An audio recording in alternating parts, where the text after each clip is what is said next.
Hi friends, welcome to Vivek talk. இந்த வீடியோவில் Google Chrome ப்ரௌசரில் வந்து நம்ம எப்படி சவுண்ட்ஸை வந்து நம்ம பிளாக் பண்ணலாம் அப்படின்றது தான் பார்க்க போகிறோம்.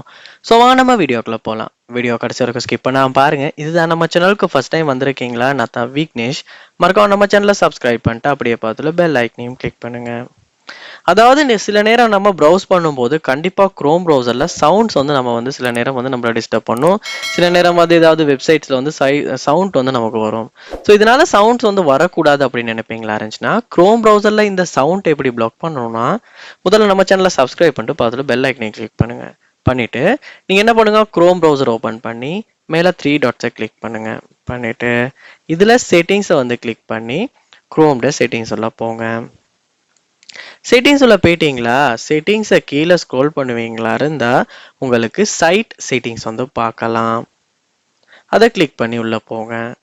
இப்போ நீங்கள் கீழே ஸ்க்ரோல் பண்ணும்போது உங்களுக்கு பெர்மிஷன்ஸ் அப்படின்ற ஆப்ஷனுக்கு கீழே இன்னும் ஸ்க்ரோல் பண்ணுவீங்களா இருந்தால் கண்டென்ட் அப்படின்ற ஒரு ஆப்ஷன் பார்க்கலாம்.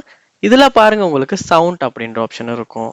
இது டிஃபால்ட்டாகவே வந்து அலவுட் அப்படின்னு தான் வரும். அதை கிளிக் பண்ணும்போது உங்களால் don't allow sites to play sound அப்படின்றத வந்து நீங்கள் இந்த இடத்துல டிக் பண்ணலாம். அப்படி டிக் பண்ண பிறகு உங்களுடைய க்ரோம் ப்ரௌசரில் சவுண்ட்ஸ் வந்து ஒர்க் ஆகாது. அதாவது ப்ரௌஸ் பண்ணும்போது சவுண்ட் வந்து பிளே ஆகாது. இப்படித்தான் நம்ம க்ரோம் ப்ரௌசரில் சவுண்டை வந்து நம்ம பிளாக் பண்ணுறது. ஸோ இந்த வீடியோ உங்களுக்கு ரொம்ப யூஸ்ஃபுல்லாக இருந்திருக்கும்னு நினைக்கிறேன். இது போல் நிறைய வீடியோ பார்க்கணுன்னா கண்டிப்பாக நம்ம சேனலை சப்ஸ்கிரைப் பண்ணுங்கள். அப்படியே பார்த்துல பெல் ஐக்கனையும் கிளிக் பண்ணுங்கள். தேங்க்யூ.